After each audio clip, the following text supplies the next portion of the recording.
بسم اللہ الرحمن الرحیم۔ السلام علیکم ورحمۃ اللہ وبرکاتہ۔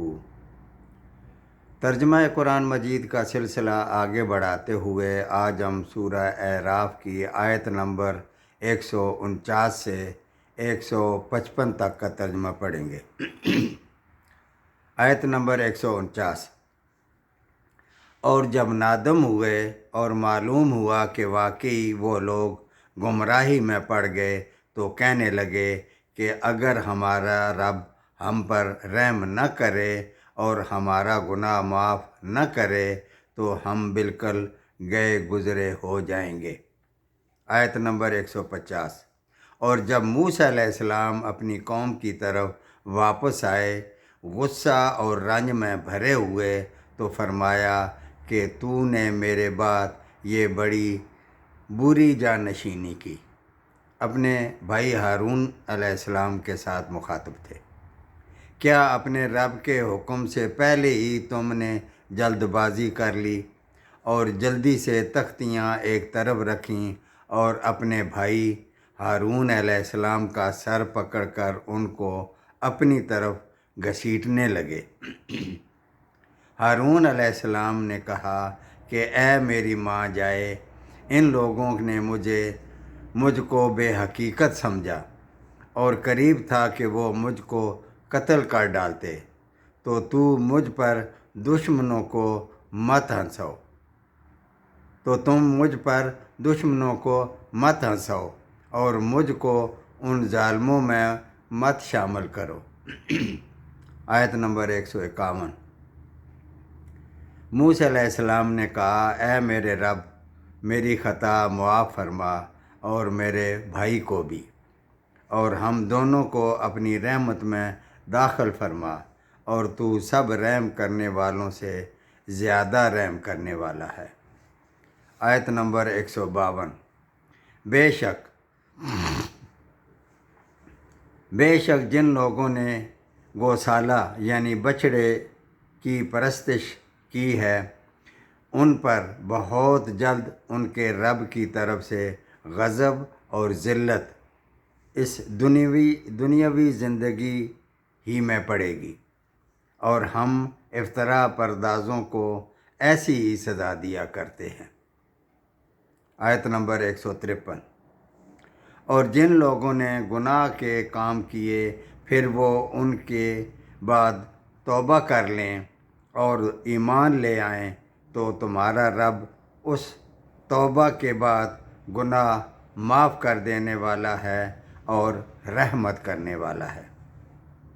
اس کی تفصیل یہ ہے کہ اللہ کا غضب یہ تھا کہ توبہ کے لیے قتل ضروری قرار پایا، اور اس سے قبل جب تک جیتے رہے ذلت و رسوائی کے مستحق قرار پائے۔ آیت نمبر 154۔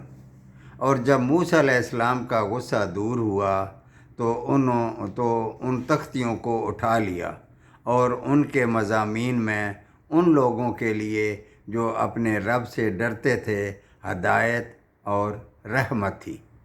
آیت نمبر 155۔ اور موسیٰ علیہ السلام نے 70 آدمی اپنی قوم میں سے ہمارے وقت معین کے لیے منتخب کیے۔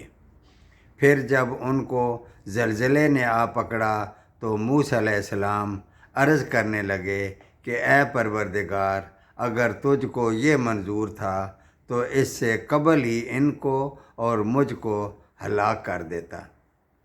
کیا تو ہم میں چند بے وقوفوں کی حرکت پر سب کو ہلاک کر دے گا؟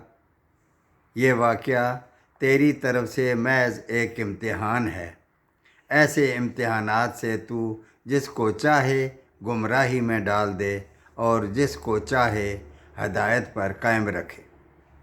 تو ہی تو ہمارا کارساز ہے، پس ہم پر مغفرت اور رحمت فرما، اور تو سب معافی دینے والوں سے زیادہ اچھا ہے۔ ان کی تفصیل یہ ہے کہ بنی اسرائیل کے یہ 70 آدمی کون تھے؟ ایک رائے یہ ہے کہ جب حضرت موسیٰ علیہ السلام نے تورات کے احکام انہیں سنائے تو انہوں نے کہا کہ ہم کیسے یقین کر لیں کہ یہ کتاب واقعی اللہ تعالیٰ کی طرف سے ہی نازل ہوئی ہے۔ ہم تو جب تک خود اللہ تعالیٰ کو کلام کرتے ہوئے نہ سن لیں اسے نہیں مانیں گے۔ چنانچہ موسیٰ علیہ السلام نے 70 برگزیدہ بندوں کا انتخاب کیا اور انہیں کوہ طور پر لے گئے۔ وہاں اللہ تعالیٰ حضرت موسیٰ علیہ السلام سے ہم کلام ہوئے جسے ان لوگوں نے بھی سنا، لیکن وہاں انہوں نے نیا مطالبہ کر دیا کہ ہم تو جب تک اللہ تعالیٰ کو اپنی آنکھوں سے دیکھ نہ لیں ایمان نہیں لائیں گے۔ اس سبب ان کو ہلاک کر دیا گیا۔ دوسری رائے یہ ہے کہ یہ 70 آدمی وہ ہیں جو پوری بنی اسرائیل قوم کی طرف سے بچھڑے کی عبادت کے جرم عظیم کی توبہ اور معذرت کے لیے کوہ طور پر لے جائے گئے اور وہاں جا کر انہوں نے اللہ تعالیٰ کو دیکھنے کی خواہش ظاہر کر دی۔ تیسری رائے یہ ہے کہ یہ 70 آدمی وہ ہیں کہ جنہوں نے بنی اسرائیل کو بچھڑے کی عبادت کرتے ہوئے دیکھا لیکن انہیں اس سے قدرت رکھتے ہوئے بھی منع نہیں کیا۔ ایک چوتھی رائے یہ ہے کہ یہ 70 آدمی وہ ہیں جو اللہ تعالیٰ کے حکم سے کوہ طور پر لے جانے کے لیے چنے گئے تھے۔